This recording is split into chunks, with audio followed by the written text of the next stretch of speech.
Welcome into DC On Screen episode 334.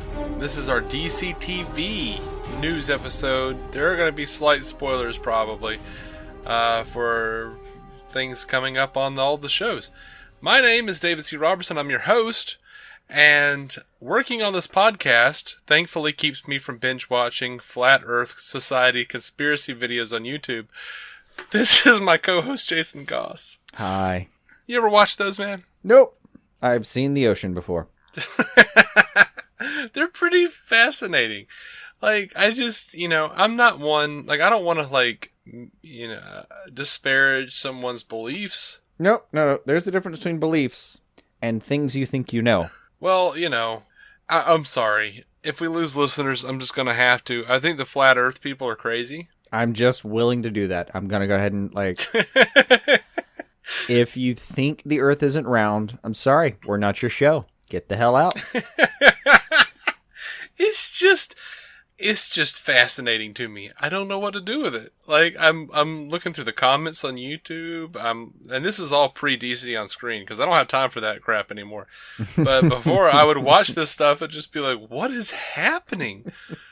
Really? You really, don't, they're giving me, pseudo-scientific reasonings and stuff for why the Earth is just, I guess, a rectangle in space. It's not, it's apparently a plane. I'm not entirely sure how that works. And I'm like, if you get, I've never been in a plane because I'm afraid of heights, but. You know what, I'm willing to bet there are no flat Earth conspiracists listening to us at the moment, because you're probably thinking that we may talk about the Flash, who, as you know, can actually do the thing where you just start in one position and go around the Earth. Mm-hmm. You don't fall off.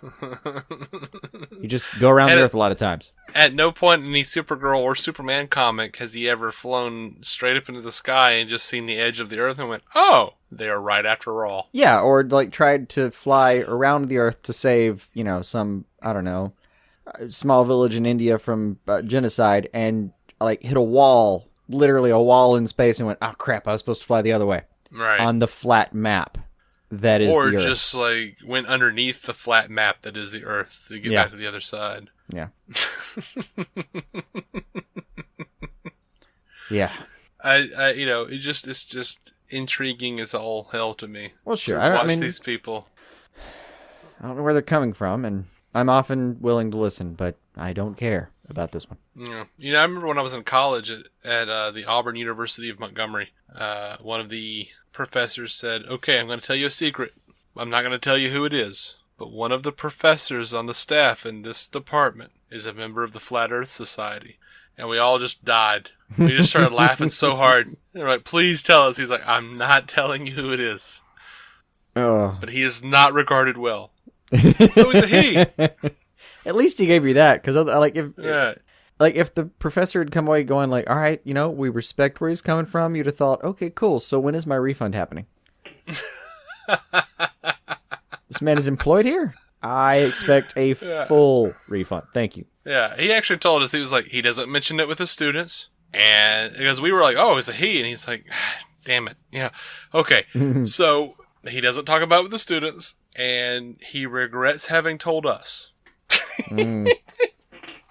Fair enough. So, pretty much the rest of my time there, we were just constantly, the people who heard that speech were like, so who is it? I don't know. It's got to be this guy. Nah, I don't know about that. Yeah. This guy's got a map in his office. He's a sociology professor. Yeah. Remember how I felt about Mark Twain? Yeah. Knowing that about Mark Twain, that can't be good. Mm-hmm. Anyway, let's get into the news. News I'm really excited about. I've already talked about it on the show a little bit on the Supergirl review episode earlier this week. They're bringing in Ra's al Ghul to Gotham. Because Alexander, no one can resist biting that apple. I know. It's weird. Just sitting there on the tree all pretty. I wouldn't have guessed back in the day when I was listening to David Warner go, Ubu, detective, that I was going to hear... Dr. Bashir himself, Alexander Siddig from DS9, playing Ra's al Ghul.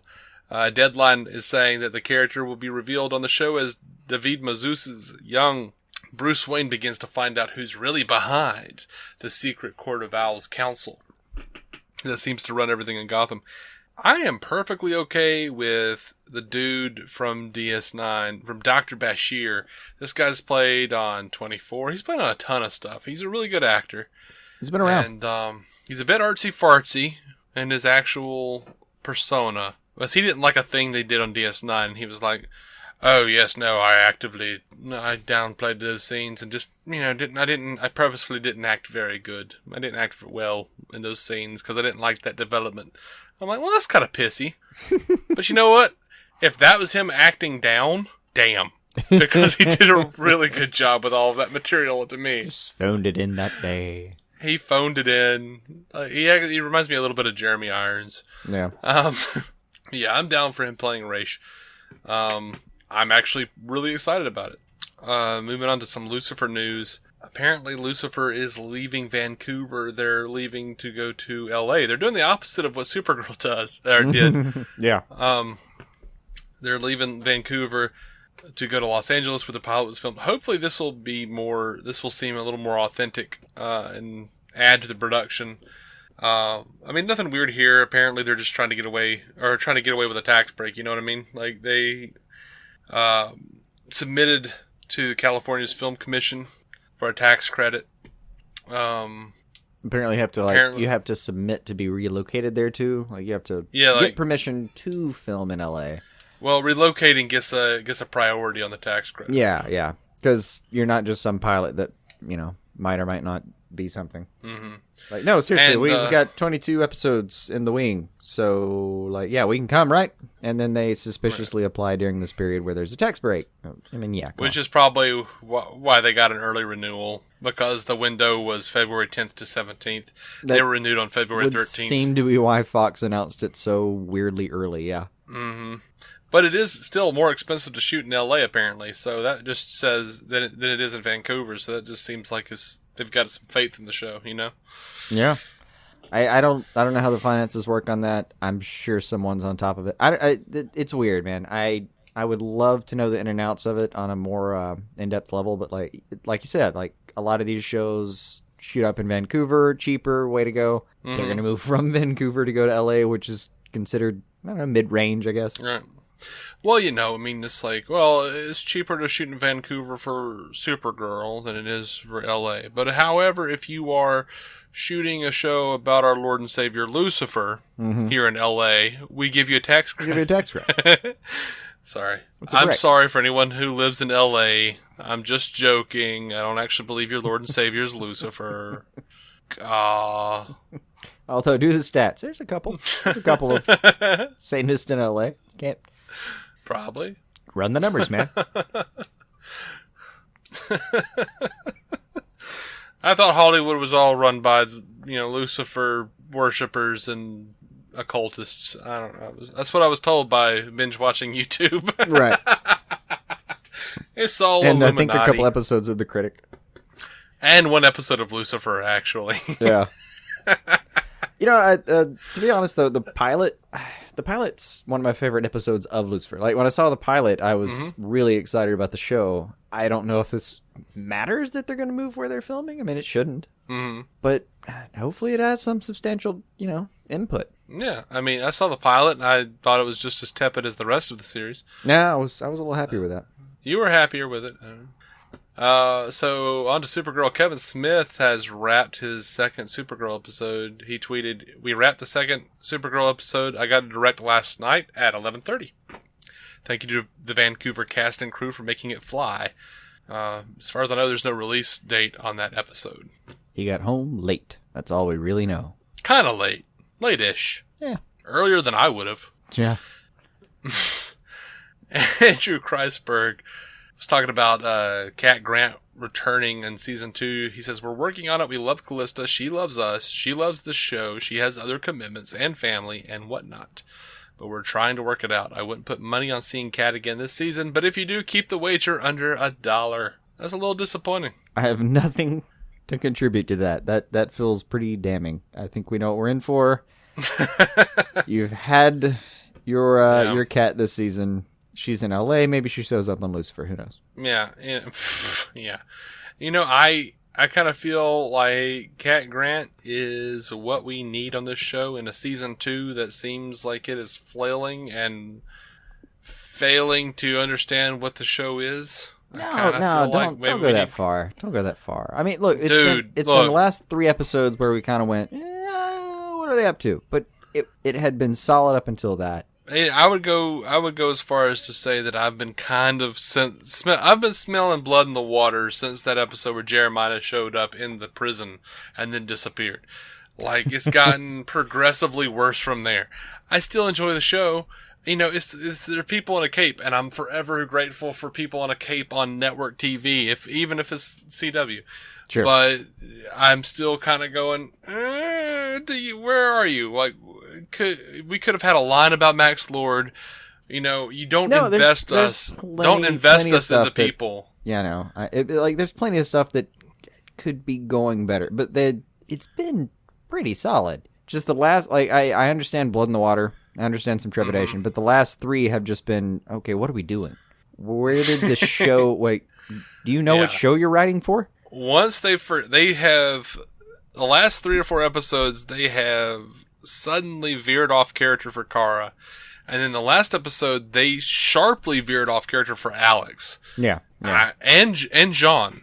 And I'm just sort of going, wait, what? So that was when it started, was the Manhunters episode, was where John was suddenly just not himself. It's been a strange time. Mm-hmm. I feel like if I was just binge watching all of this, I would kind of be looking around and wondering what to do with myself, and wondering if there was a hallucinogen nearby that I had accidentally inhaled. Yeah. There was some argot and some bread. Speaking of, I don't know, Supergirl? Hallucinogens. Kevin Sorbo was talking about, he says it's funny because Peter Jackson once said that Hercules really catapulted this whole thing on TV with action shows. We started with Herc, then spun off Xena, then spun off Young Hercules with a 20-year-old Ryan Gosling. Yes, we know all of that. Thank you for the history lesson, Kevin.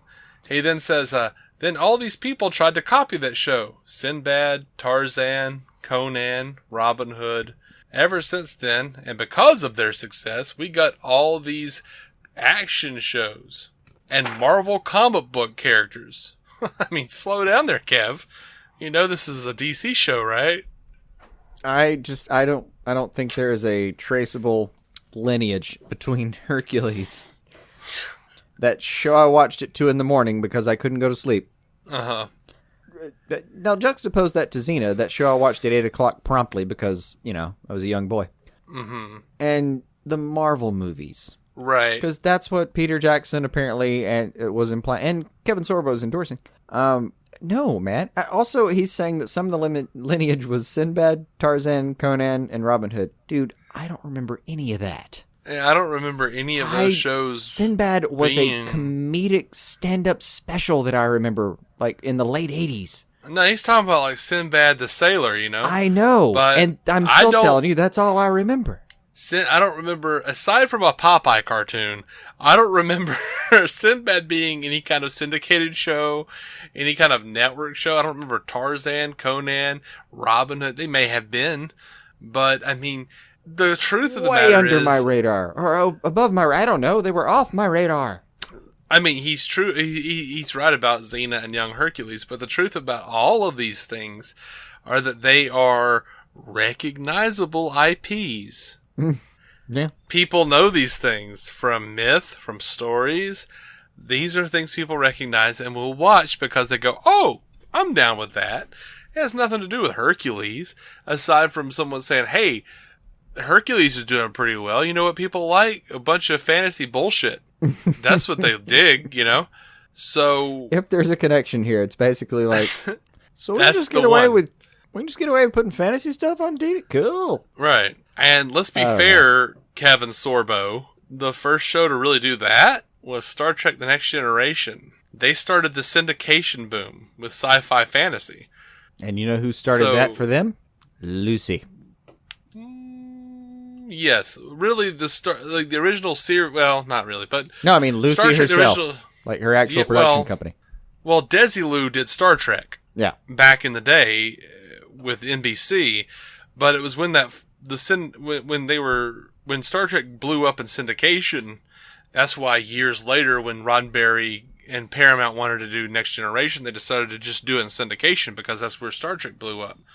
The original series has little to do with Hercules. I mean, they were there and they contributed. Absolutely. They absolutely did. But they weren't like the big... It didn't start with them. No. Well, I mean... Like Hercules and Xena caused a bunch of other, crappy fantasy-style shows to show up. Yeah. And look, given Hercules and Xena their due, Sam Raimi, Rob Tapert, man. I mean, Bruce Campbell. Those cats were all involved in that stuff. Yeah. I'm not saying it wasn't quality to some degree. No, they I'm just still saying... kept on. Like, the crew that did all these shows still did, like, Spartacus, which was well-received. They're still in production. I'm just... Two things strike me. One, you're not responsible for the Marvel movies. And two... Right. I always chuckle thinking that Lucy was the one who, like, somehow managed to make sure Star Trek got on the air. Right. I really wish we had Billy West on here with his Lucille Ball impersonation, but it would make me so happy. Yeah, I love that Kevin Sorbo was talking about Supergirl, and he gets off of this weird Hercules kick, and then starts talking about Marvel movies. I'm like, dude, this is DC TV shows. What are you doing, man? What are you talking about, buddy? It was a strange time. Never mind. I'm gonna go film God's Not Dead 3. Yeah. I forget what he's got one coming out on Christmas. I forget the name. Part of it actually filmed in Birmingham. I don't doubt that. Yeah, I probably Irwin Brothers. I think I've already said this before, but like I was walking by a like Crestwood Park, and just kind of Avondale Park. Oh, forgive me.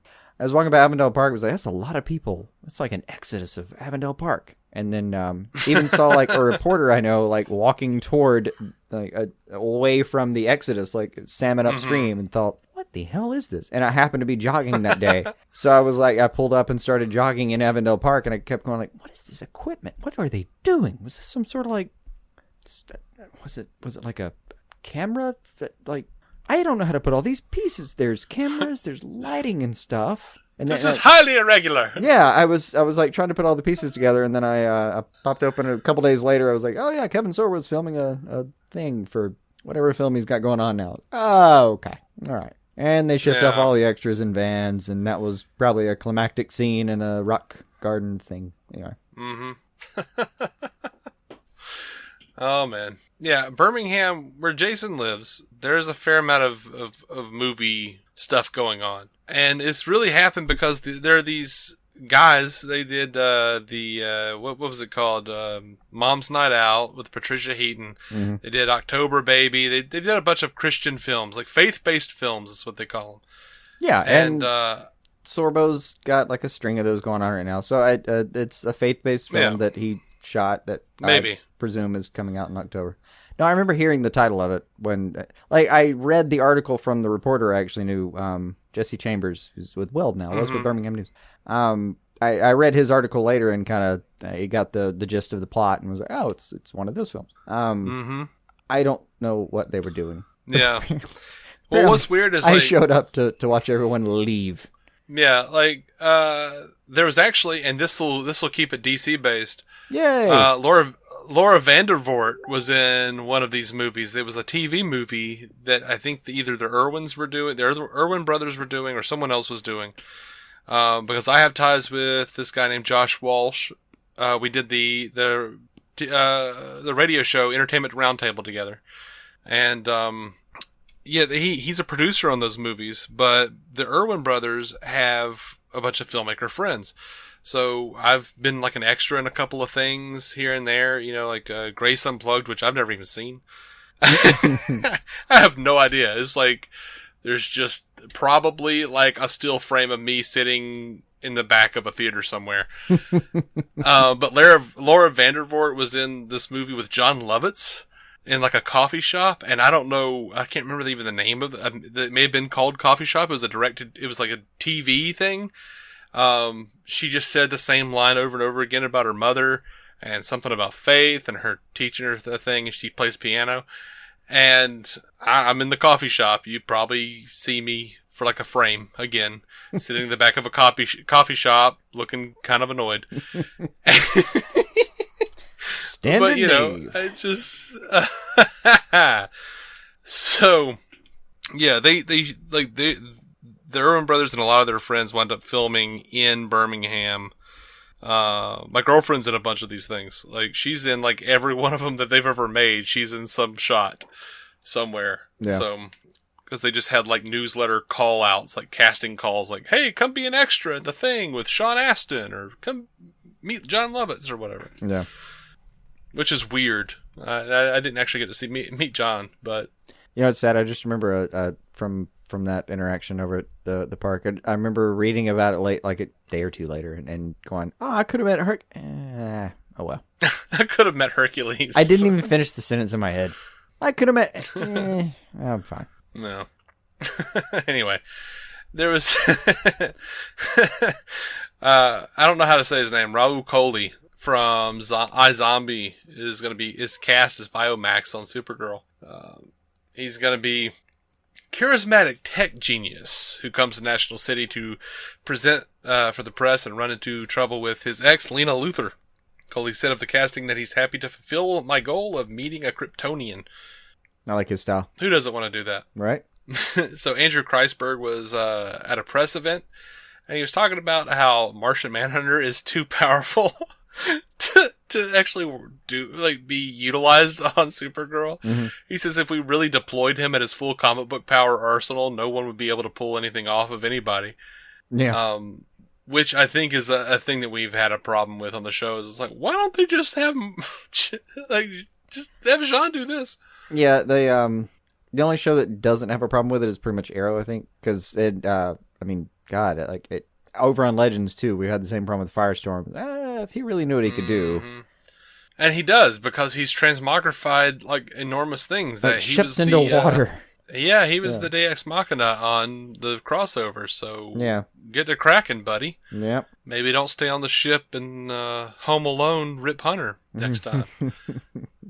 Oh, he's just by himself. Come on. Just a dude with a paint can, after all. Kreisberg says if he's super strong, he can fly, he can phase through matter, and he can read minds. I mean, good luck trying to pull one over on him. Yeah, maybe you shouldn't have written him in. Mm-hmm. I love him. I love Martian Manhunter, but I want to see Martian Manhunter. I don't want to see, some stymied version of Martian Manhunter who only has,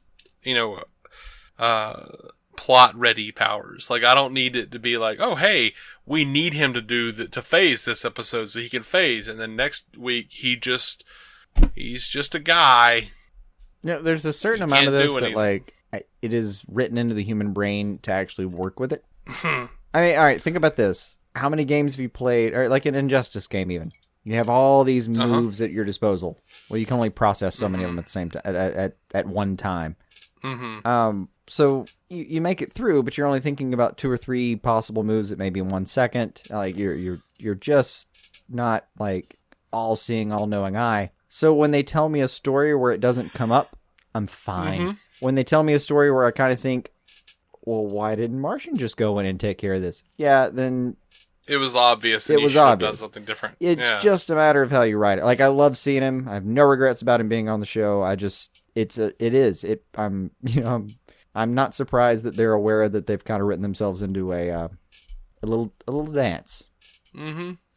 I mean, you guys already had one almost completely invincible character on the show that would have been hard enough to create villains for on a weekly basis, and then you decided to bring in Martian Manhunter. Yeah. Might not have been the smartest call. Nope, I'm still behind him. Yeah, maybe. I mean, I'm happy to see him, like you said. But, if you're whining about not being able to come up with something viable, some viable threat to Kara, don't bring in a Martian Manhunter, or vice versa, like, maybe that wasn't the right show to bring him on. I don't know. There's not like, I'm just a dick. I'm just a dick. I think if you use that argument at all, you just have to admit that he can't be on any shows. I think he should be in movies with the Justice League fighting Darkseid. I think that's an appropriate usage side. of J'onn J'onzz. Absolutely, with J'onn J'onzz Superman. Yeah, slugging it out. Movies with big ass bad guys. That's where we need J'onn J'onzz, not the DEO. You say That's that just like me, you though. haven't enjoyed the crap out of Hank Henshaw some weeks. I have. I won't deny it. Again, you use him right. Suspension of disbelief does its work. Yeah, but I'm just saying, it's a little bit of a, it's a kind of a sad excuse to be like, well, if we use him at full capacity, the show wouldn't work. No, well, that's the classic thing. Like, that's the reason when they invented Superman, they had to come up with all this crap to fight him with. Yeah, that's why you don't put a character. That's why you think about it and go, wait, you know what? We probably shouldn't put him in the show. Nah. No, my thought. I don't know. I think you go with it. I mean, I go with it. I go with anything. I watched all of the Nolan movies. I've watched Dark Knight Rises at least twice. 1.5. Anyway. Over to The Flash. I do like the Supergirl. I like the show. It bothers me a little bit. You even like Martian. I like it. Don't. I do like Martian. I do. David Harewood does a fine job. It's a good thing, too, because he looks like David Harewood a lot of times. Yeah, I know. Way too much. I know. Tom Cavanaugh is directing an episode of The Flash. Daniel Pannenbecker revealed on Instagram behind-the-scenes photo from last night's episode featuring Tom Cavanaugh, who brings so much joy to our set, and is directing this week's episode of The Flash, and he's doing a tremendous job. So this is his directorial debut for The Flash. He has done 3 episodes of Ed. This will be episode 319. No word on the air date or the episode title. I'm down with that. I love Tom Cavanaugh. Really excited. I have no idea which episodes of Ed he directed and don't remember the show well enough to know whether that was a good thing or a bad thing. You know what? My only regret of him being on the show is that it's going to make it so much harder if he ever wanted to play the Joker. Which I think he would do a phenomenal job at. Look fantastic. At that grin. I know. Look at that grin. I know. Oh my goodness. I know. Kenyon Lonsdale was in a very long interview. Here's the pertinent information. Pull what was worth. There's a Wally West action figure on the way. He was asked if he was excited. He said, I am. I didn't know that I was getting one or that one was being made. I was kind of hoping that would be the case. So when someone tweeted me with it, I was just over the moon. It's so cool, or such a cool, surreal experience. I would, I always thought I would be really excited if I ever got an action figure. And then I was in a Toys R Us like last month, and I looked at the Gotham Harvey Bullock action figure, and it looks a lot like me, and I was not nearly as thrilled. It might help if you get the name recognition instead of going, right. Oh, they think I look like Donald Logue. Yeah, or more like they think Donald Logue looks like me. Right. Like, why can't they make these action figures look? Well, why does Bruce look like Selma Blair? Yeah, it was a much stranger time. Barbara looks like a creature out of Hungry Shark World. What's happening? Those are some seriously strange action figures they've got going on. Terrible figures. Oh, I'm sorry. I love action figures, and I would collect all of them because it's a show that I watch and I mostly enjoy, but man, those are bad action figures. No, like Tiny Bruce just looks like Archer. You did say that. Yeah. He's dressed like Archer, but he has Selma Blair's face. Yeah. It was rough. So, we just got some breaking news about the Supergirl Flash musical. Yeah, right before we went on, there was a teaser released, and when I say teaser, I mean you've got 10 seconds. And 3 of those seconds are previous footage from when they were together the first time. Maybe 4 of those seconds. There's a couple of cool shots in there, but it confirms something that's happening kind of in the synopses that were released a couple days ago.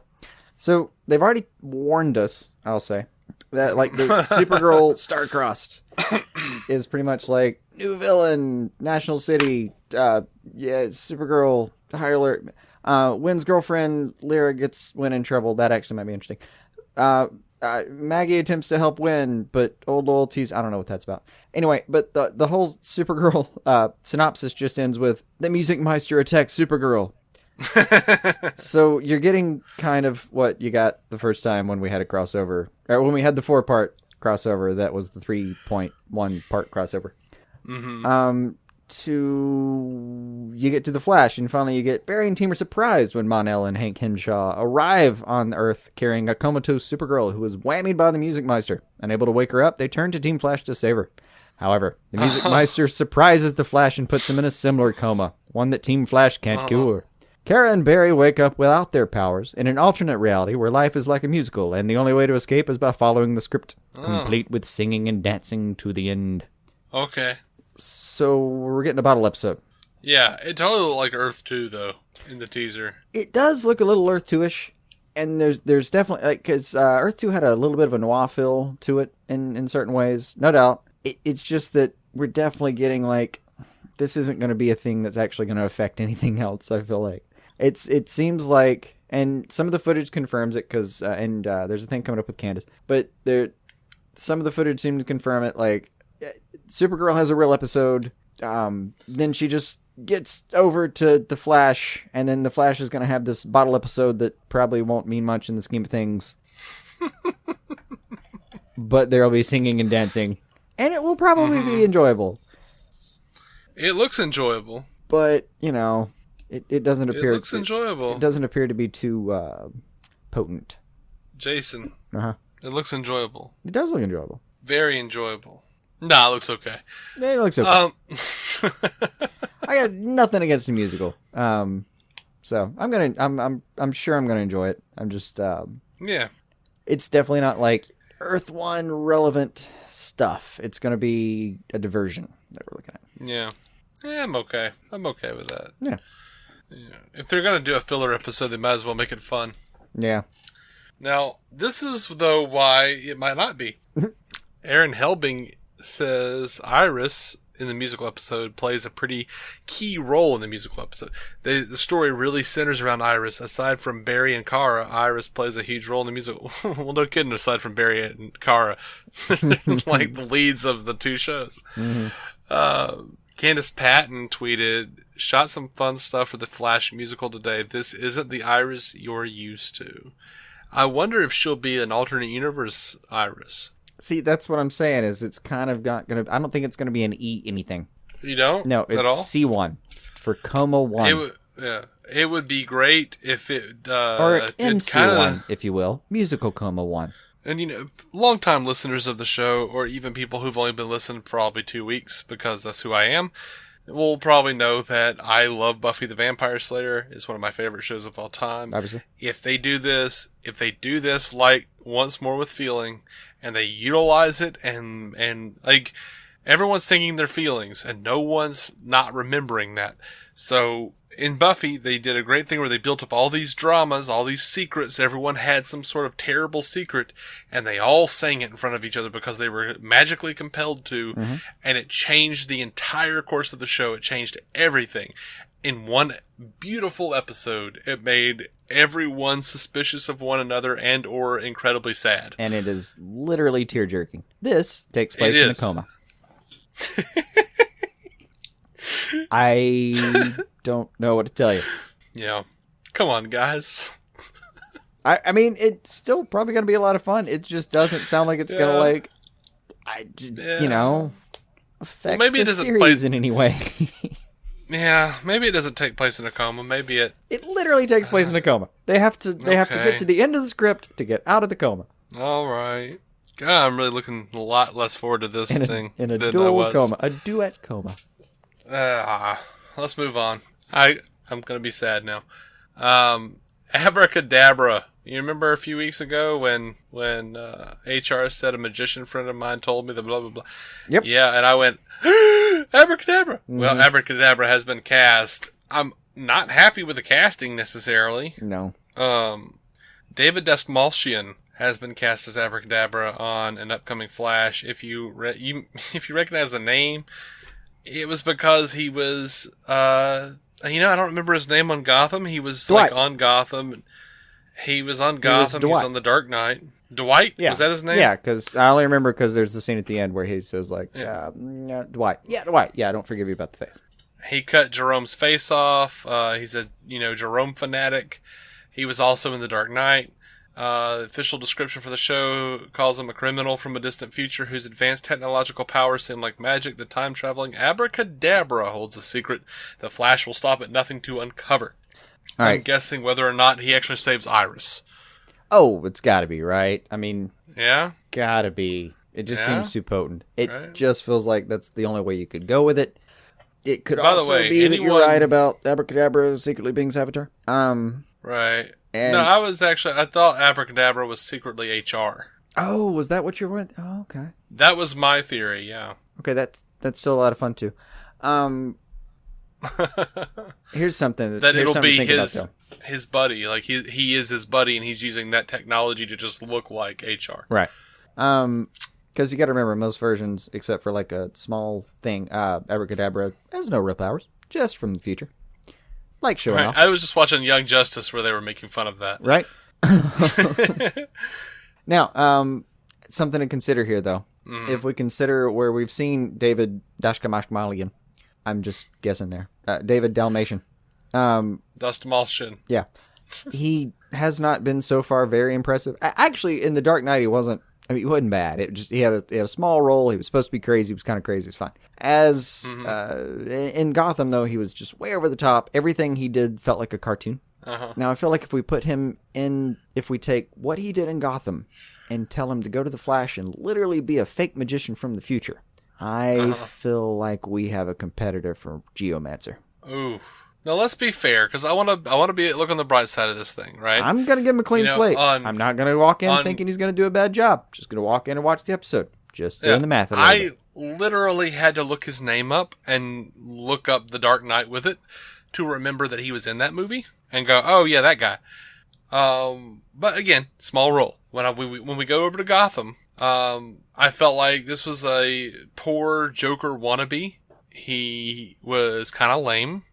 Kind of pathetic, had no stage presence, but then Jerome said that. Like, look at him, no panache. When you describe it, I feel like he was supposed to be all those things. He was just also really bad, somehow. Yeah, I felt like he was just kind of a loser. After Jerome said that, I was just like, oh, he's just a loser who's trying way too hard. Mm-hmm. So maybe he's a good actor. He's got to keep showing up on these shows for some reason. Maybe he just, Unions? I don't know. Perfectly threaded that needle of being like a pathetic guy who's trying really hard to be the Joker, as opposed to an actual, like, legitimate candidate for being the Joker at some point. You know what I mean? Like, you can't, like, if you're bringing back Jerome on Gotham, you can't have Dwight, out-chew the scenery. You can't have him, what's the phrase I'm looking for? Upstage? Upstage him. I was thinking overstage. Upstage him. You can't Overstage have that is happen. where you actually take pieces of the stage and smack them on top of the head. Is that a real thing? No. Okay. I didn't think it was. I've never heard it before, but, you used to be in theater, so I know that you know terms. I said it with a straight face, so. I couldn't see. But yeah, Perfectly anyway, strict. we've probably talked about David Dastmalchian way more than anyone who actually cast him ever did. So let's move on. Anyway, it's cool. Abracadabra will be showing up, so we'll see how that goes out. Yeah. Let's move on to this synopsis for Kapiushon, I guess is how you're going to say that. It's a Russian word You never that had a apparently chance. means it's a form of the word hood in Russian. Synopsis for episode 517 of Arrow has hit. It says Prometheus goes to great lengths to break Oliver. Hasn't that been the case all this time? Yep. Meanwhile, in the flashbacks, Anatoly becomes worried about Oliver's increasingly violent tendencies. Anatoly does? Okay. Which come to a head in a brutal confrontation. So, still barking up that tree 2 episodes in. Yeah. That'll, I think that's where it seems like something's going to happen, though. Thematically, they've done I would hope so. great It's a job. TV show. Yeah, we expect as much. Give me an Act 3, damn it. But like, they've done a pretty great job this year, like, running the theme between Russia, or the theme between the flashbacks and the theme between the present. Mm-hmm. When the show is hitting on all cylinders, thematically, those two are on the same side. Yes. So someone like Anatoly saying, Oliver, you need to calm the F down. What could possibly be happening in the present? where we're worried I about want that that. scene. I want that scene. I want Anatoly like stroking Oliver's arm. It's like, Oliver, calm down, my brother. Calm the F down, my brother. You'll take vodka. You sit down, you kill us. 3 men. Seriously. 3 men in minutes. They were my men. They were my men. You killed them all. You're all sex nuts and retard strong, as they say in the Americans. They bring us sandwiches, Oliver. You killed them You do anyway. not like tuna. You do not like tuna, they will bring you chicken salad, Oliver. There's no problem. There is no reason. Bread bowl. A good, Bread bowl. sturdy bread bowl. Rutabaga soup is fine. It is a bread bowl full of broccoli cheddar. You do not like that? We will bring you some autumn squash. Panera, Oliver. Panera. It's a fine thing. Oliver, I will find McDonald's. Don't care. Please stop killing my people.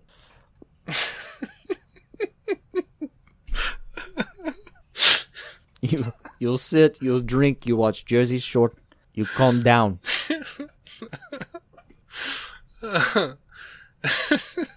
Thank you all for putting up with our accents. It was fun. Wow. I had a good time. I did too. Apparently this episode airs March 22nd and you won't hear any of that, thank God. Nope. No, the actual guy who does Anatoly has a fine accent. I don't know, it might be Russian. No, I actually probably would pay to watch that episode just of them acting out what we just did. Oh, yeah, no, I'd do a Kickstarter for that in a heartbeat. And that's called textbook narcissism.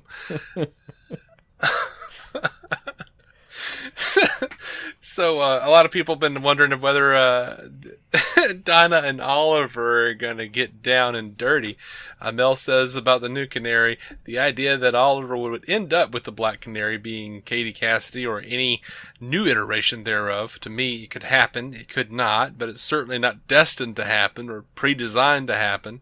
Green Arrow was conceived as a show without superpowers and a show that was meant to be a little more grounded, that was a specific reaction to an incredibly successful 10-year run of Smallville.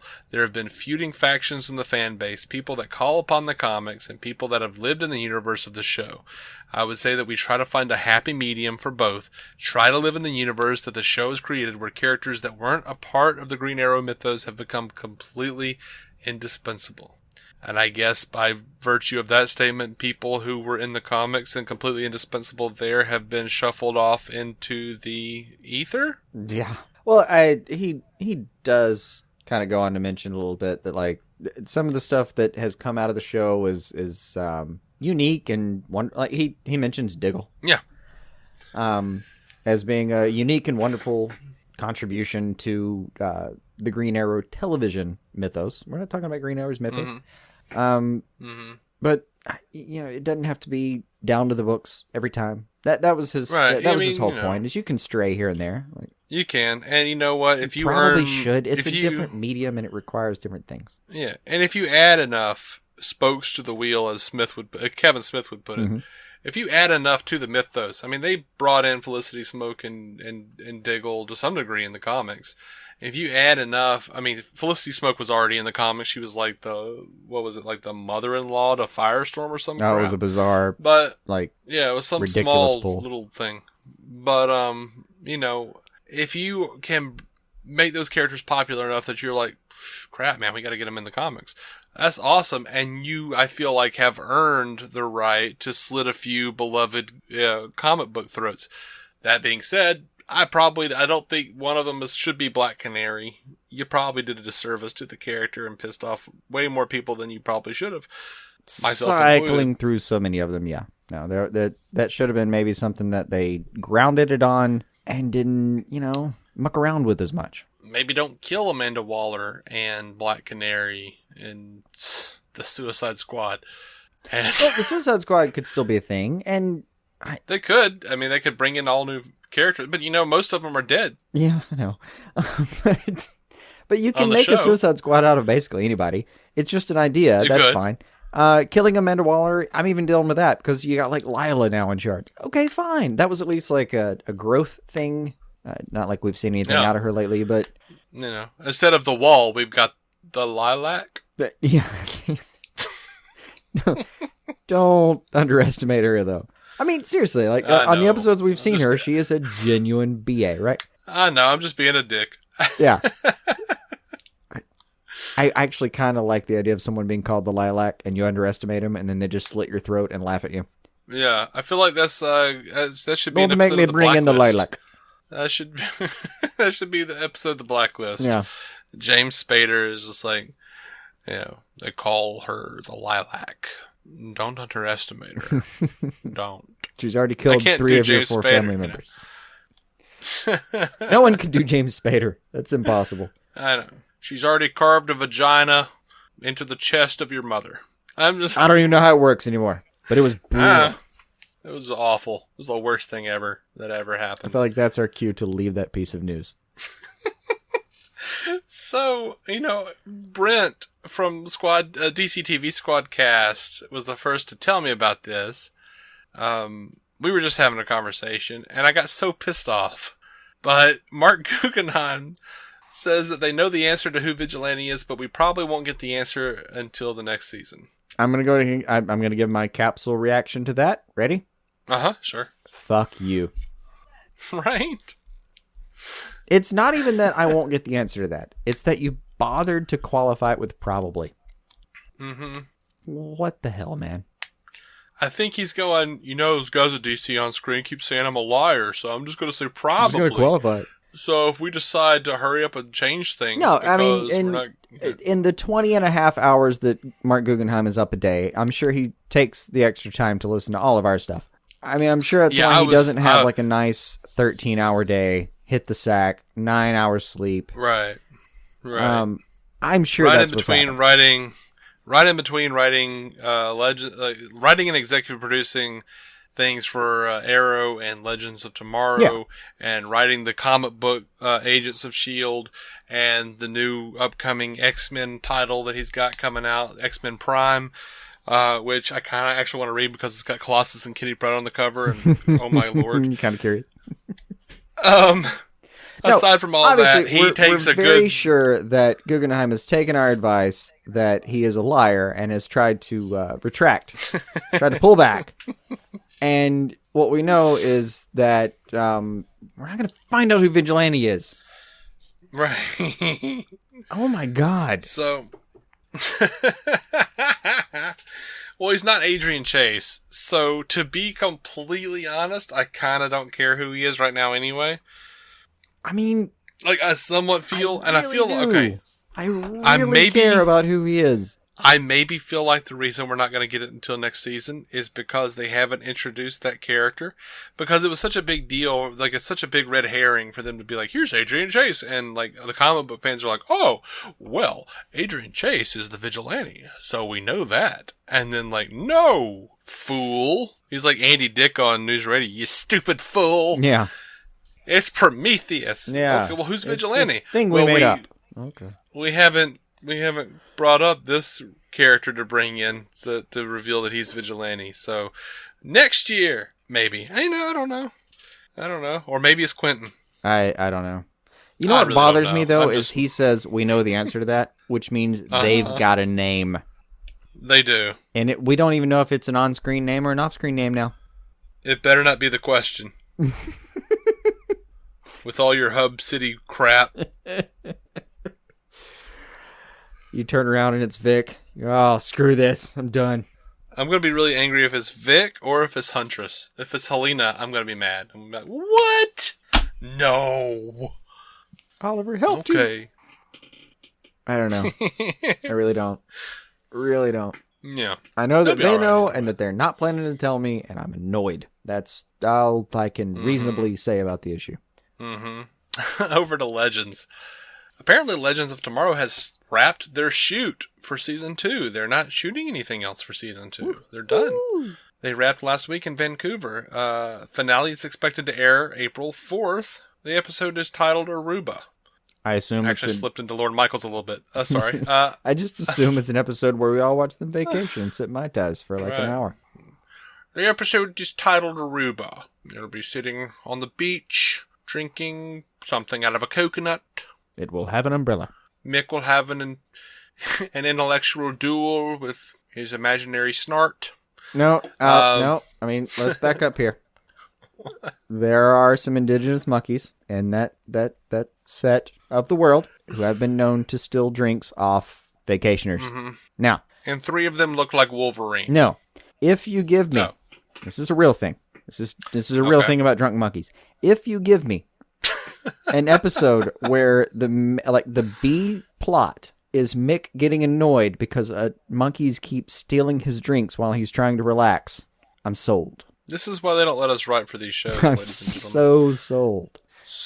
I mean, the first half of the episode would be him figuring out it's monkeys, and then the second half would be him like trying to destroy all of the forest to find the monkeys, to take revenge on those drink-stealing monkey bastards. I think that's where the network television portion of the idea falls apart, as I'm not sure that anyone would actually be willing to broadcast a grown man running around with a flamethrower trying to kill monkeys. I'm not sure you've watched Legends of Tomorrow. Have you seen some of these episodes? Well, they wouldn't do it with animals. No, it's fine. It's fine. Ray would. I'm not questioning. Like, Haircut would save all the animals and explain it to him. It'd be fine. But there'd be a huge thing before that. Legends of Tomorrow. Apparently, season 2 is coming to Netflix soon. If we are to believe the hype about the new Netflix deal, it should be about April 12th. 8 days after the season finale, it should be April 12th. What I've heard is that like they've redone their deal and everything's 8 days after now. So we'll see. Mm-hmm. That's what we reported last year. And weirdly enough, we were like, but it won't help you this year. It'll be next year. And now we're talking about it happening.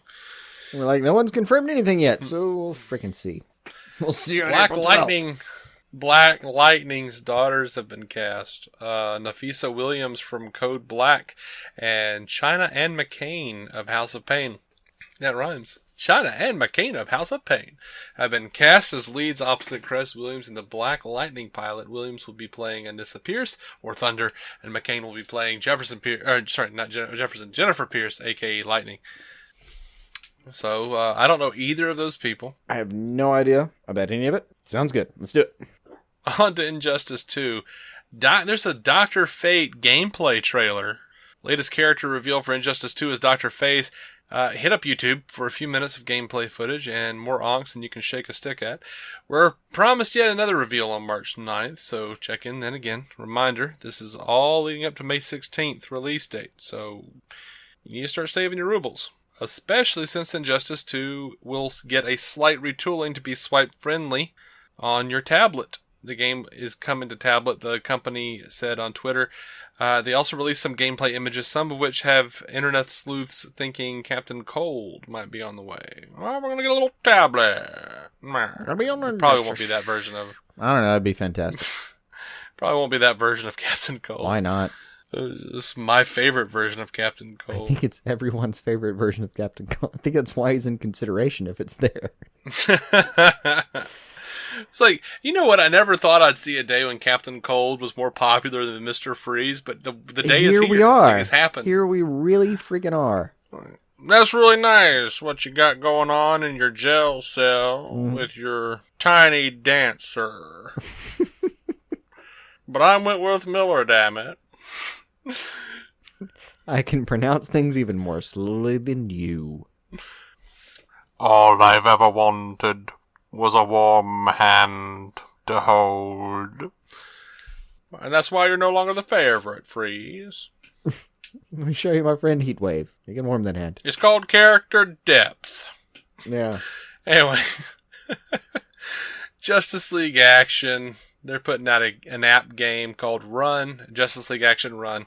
It's available across all platforms in your app store. It will be mission-based and be a runner-style game with the JLA heroes. I'm honestly probably going to check this out as soon as we get done recording. Oh. I don't have a lot on my plate. Yeah, it's fine. At least for about 15 minutes until you're done editing the sound of the show and then send it back to me. And I got to get to work. Yep, that's right, people. Blame me for the sound. When it has gone awry, it was my fault. When it has gone awry, it's because you didn't have enough time to get it done and you sent it to me. That's really the truth of it.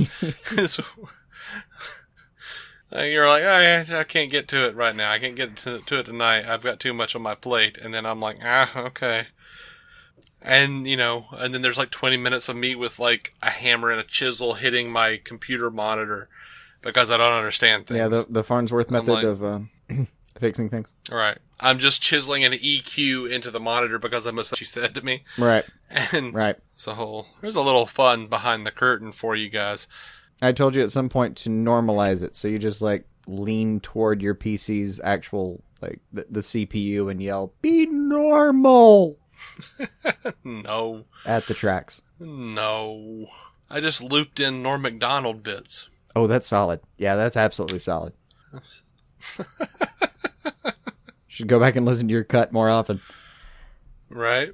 It's just Norm Macdonald telling Dennis Miller about how he quit smoking because it was an oral fixation, which means that he's secretly gay. That's what I... Yep. That's what I honestly listened to 2 hours of his stand-up today.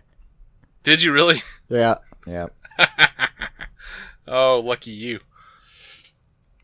Norm Macdonald may actually be the funniest man alive. He gets there. He gets damn close there. Did you see his last Letterman bit where he's like he's talking about like, oh yeah, I would think that the world would get together and tell Germany, you can't be a country no more because on account of you keep going to war with the world.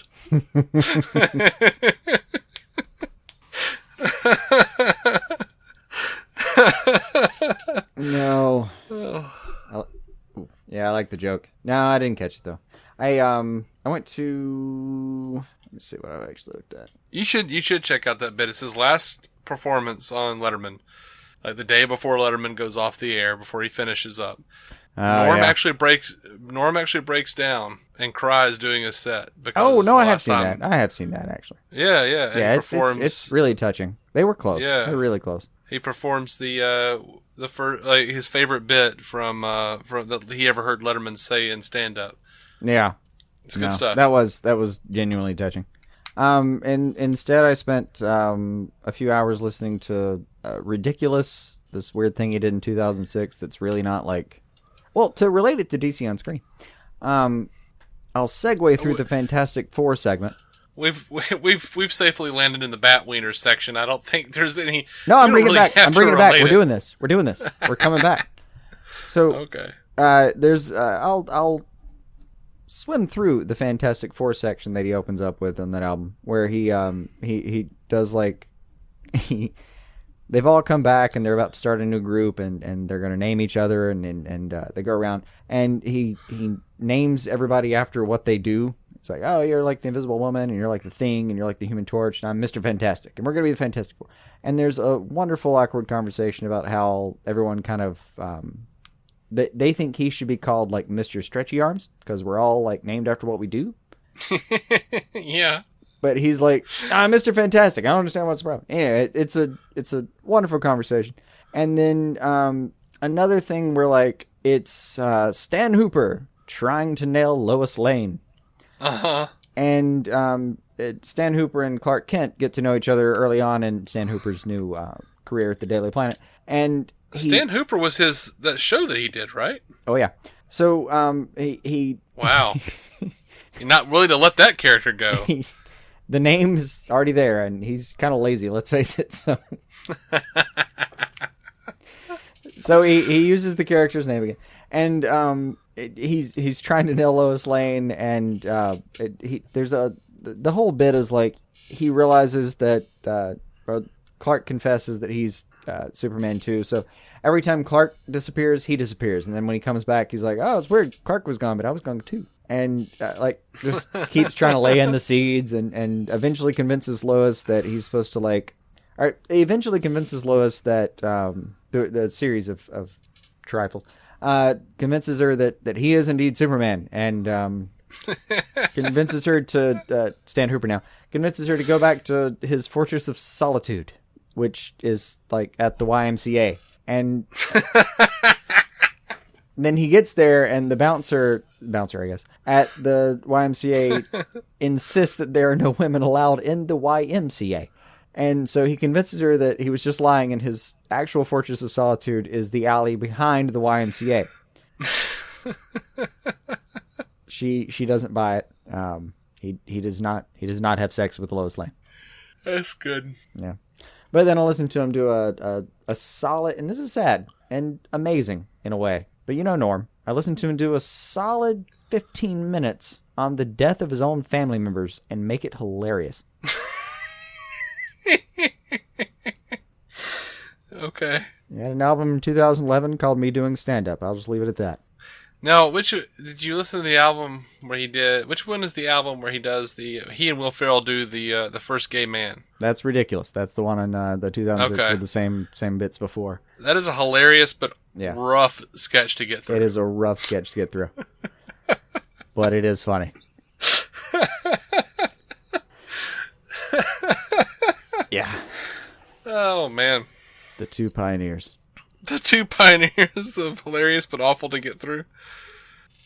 They had their niche. Yeah. Yeah. Oh, man. I guess that's it. That's all we've got, really. Yeah. It was a nice Norm podcast at the end there. I feel like we should call it. Yeah, we probably should. We are DC On Screen. You can find every episode at dconscreen.com. We're proud members of the Giant Size Team Up Network. GiantSizeTeamUp.com for all the awesome shows over there. And oh man, when are we coming back? What have we got this week? We're missing something, aren't we?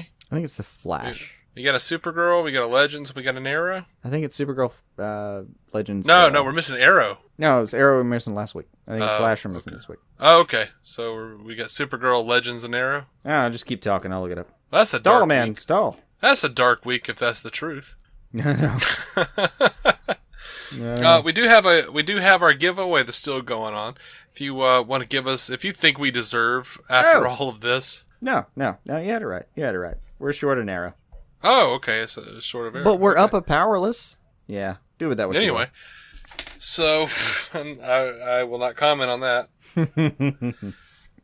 I've just got them sitting around waiting. Like I haven't seen them yet. I haven't watched them yet. I figure, we'll get done. Well, like we said, I get busy weeks. I figure we'll catch up on them and do a review of the first season as we promised. And one of our listeners, the Feej, I guess, FFEJ, was like, "Hey, are you watching Powerless? It's pretty great." And I was like, yeah, I haven't watched that. And he said, "Well, get on it." I was like, "I can't." And he's like, "Why?" I'm like, "Because I'm watching Young Justice that you've been bugging me about." You want me to watch Young Justice? Oh, anyone okay, in the right mind should go, "Oh, fair, cool, rock on." Right? And he did. So we love you, buddy. We love you, Jeff. Well played, Jeff. You can't have both. What was it? One of my favorite lines from Modern Family. Cam goes, "Oh, honey, God does not give with both hands." So. Oh, that was a good one. That was a really good one. I want to say it was something about being pretty and smart. Yeah, why can't you be pretty and smart? Oh, honey, God does not give with both hands. Yeah, I think it was... But yeah, so that'll happen sometime at the end of this season when we can actually get a break from all these other live action shows, and I'll catch up on Powerless and we'll do a show about that. But we're coming back with what? Supergirl, Flash, and Legends. No Arrow this week. Yep, that is the doing our recaps and reviews. That is the determined thing. As we do. And until those wonderful episodes happen, I'm going to say wonderful. I don't know. They haven't happened yet, but I like to try to look at it optimistically. Optimism. It's a new thing I'm trying. Keep some DC on your screen.